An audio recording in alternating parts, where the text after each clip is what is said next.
The coincidence is he's going to miss 2 games, of course, because of the Carabao Cup game as well. So it's a big blow for us and for him. That you've had some very enjoyable evenings, I imagine, in Newcastle manager. That must be right up there, watching your side play like that at Old Trafford. Yeah, I think so. I think we know the hurt this fixture's had for us historically. It wasn't lost on us. We didn't necessarily use that with the players, but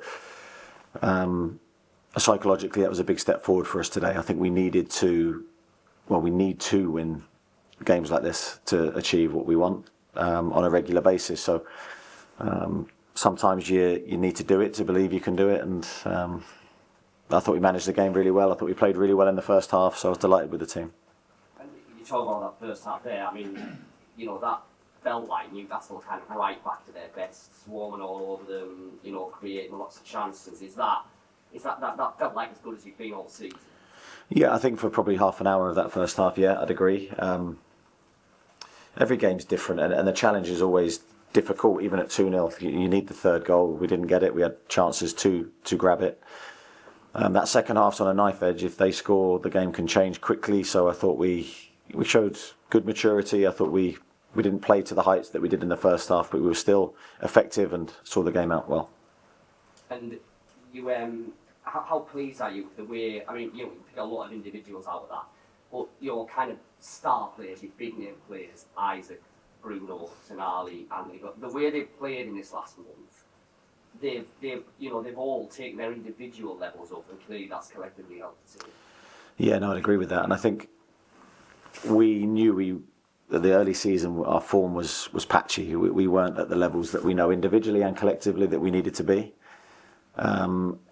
It was frustrating for all of us because we were waiting to sort of hit the ground running, and we were determined to try and do it, but for whatever reason we couldn't find the missing ingredients that transformed our performances to where they need to be. We still picked up points, valuable points, but I think now we're seeing in the last group of games the team return to the level that we know we can be.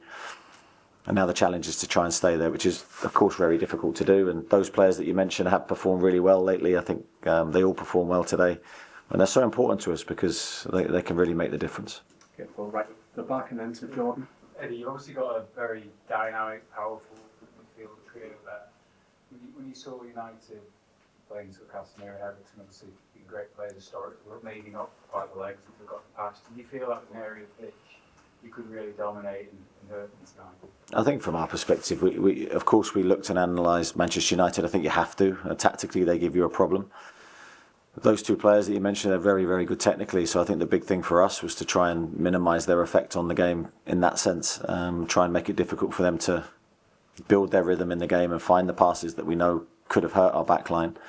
Thought our midfield did a really good job early in the game of doing that, and we believe in those 3 players and the control that they can give us, and I thought they all played their part in giving us the ball and helping us with some of the attacks that we made in the first half. But in terms of Manchester United, you know that they were always in the game, and 1 goal in that second half for them could have changed it, and that's why I was really pleased with how we defended all through the match. Go to Jordan, Dominic and then Lee Ryder. It's 4 wins in a row in the Premier League, 13 goals scored without reply. What has clicked since that triumph? I think a whole host of things. I don't think it's one thing. But even the Brentford game we lost because we conceded some really poor goals. Some of our general play was pretty good that day, and we did look like scoring. So I think that part of our game has gradually come back. But the defensive side was probably the hallmark of our Champions League season. The way we defended, the number of clean sheets we got. It's great to see us return to those solid-looking performances where we're not giving a lot away at the moment. Martin's not had a lot to do. He's distributed the ball really, really well. But goalkeeping-wise, he had, because of how we've defended. Even today, I can picture ourselves flying in front of block shots at the end of the game. Really, really pleased with that aspect of our play. And I think the disappointment tonight probably Fabian's late yellow card, how frustrating that came so late on in the game. Yeah, and the coincidence is he's going to miss 2 games, of course, because of the Carabao Cup game as well. So it's a big blow for us and for him that we're going to have to change our back line because it's been so stable for us in the middle of the pitch. And in fact, Dan have built up a really good partnership, but that will give an opportunity to someone else, and hopefully the team won't be adversely affected. Dominic? You said yourself previously one of your favourite things as a manager is to work with players, improve them. in that respect, is Lewis almost been a perfect player for you in 2024 when you look at where he started the year compared to where he is now? Yeah, he's made great strides. I mean, the assist today was a really important moment. We needed to start the game well. His cross, I think, took a slight deflection, but it was a really good piece of play from him and Anthony. And Alex is in the right place to finish it off. I think Lewis has continued to improve. He's played with a really level head every game. I don't think you see a change in him. He's very, very solid. Delighted with the progress he's made. The challenge for him is to continue that evolvement in his game. A month ago, he failed to register a shot against Crystal Palace, and tonight, 45 minutes, 10 players, all the outfield players have either created a shot or had one. And in some ways, was that Palace game a wake-up call or a turning point in your season in an attacking sense? I don't know. I think the Crystal Palace game, if we'd have won that game, would have been a great performance, and we were a minute away from doing it. So I always look back with that with different eyes slightly to how other people see it. And I understand the criticism we got after that game, but sometimes the scoreline does directly influence how you play, and I felt that was the case that day.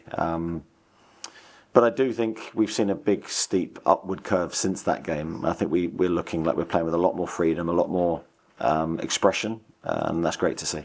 Yeah, we've got 3 goal lead. Craig and Chris to finish, please. And you talked before the game about how important the confidence was.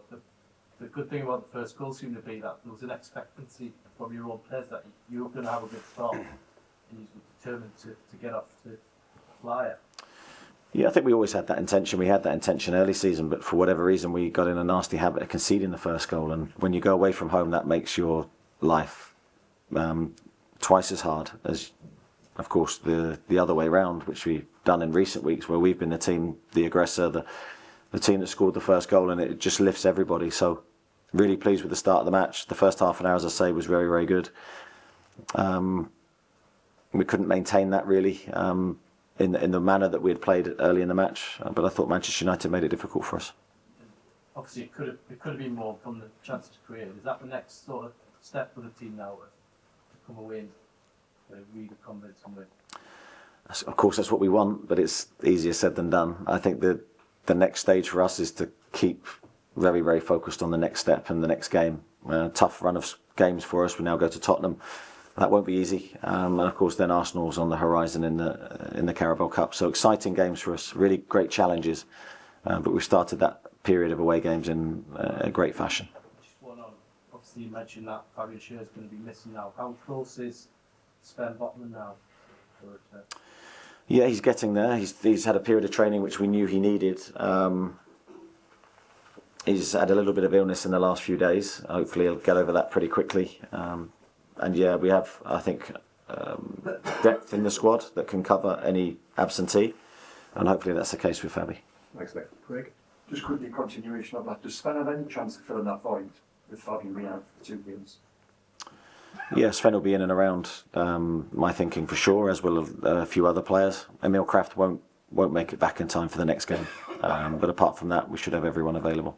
Just by extension, when Sven comes back in, a lot's been made about that, but the actual assumption is he would come in for Dan Burn, potentially that's a position.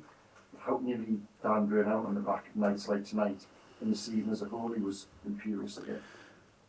Yeah, I think as long as Dan continues to play in the way that he has this season, there's no way you can contemplate losing him from the back line. It's not just how he's played, but it's how he leads, and his understanding of what I need the team to do, I think, is at the very highest level. And I think Dan's been magnificent this year in every respect.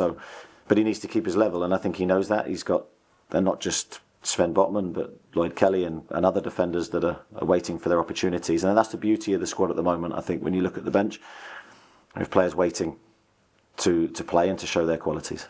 Thank you. Chris to finish. You described this psychologically as a big step forward. Newcastle came here as the cookie favourites and with expectation on them, which is not something really has been in the Premier League era. How important was it that the players managed that, and how did they manage that sort of expectation? Yeah, I think that's, and again, another thing you have to overcome, the expectation part of the game. Now, for me, I wasn't aware of that, but I know there'll be an expectation internally. There always is from us that we want to win every game, regardless of who we play. And I always say we respect the opposition, but we don't fear anybody. But then actually stepping forward and delivering the performances under pressure in the environment isn't always easy. So I do think it's a big step forward today, but we need to do it again in two other grounds very similar to today's, in Tottenham and Arsenal in our next 2 games. When you've reached the mid part of the season and you're up to 5th in the Premier League in the Carabao Cup semi-final, it's been a bit of a roller coaster 2024, testing at times, and you'd say early this season. How would you assess the first half of those campaigns overall? Yeah, pretty good. I think you learn all the time. I always say that I'm forever learning, week in, week out. The Premier League demands that of you. If you can never stand still. The game changes from week to week. Things you think you've got mastery of 1 minute, you don't have the next, and that's down to the league and the analysis involved. So for me, it's always about hard work, processes. I've really enjoyed this season, although it's been a difficult challenge at times. We look good at the moment. We have to continue our focus and not get carried away.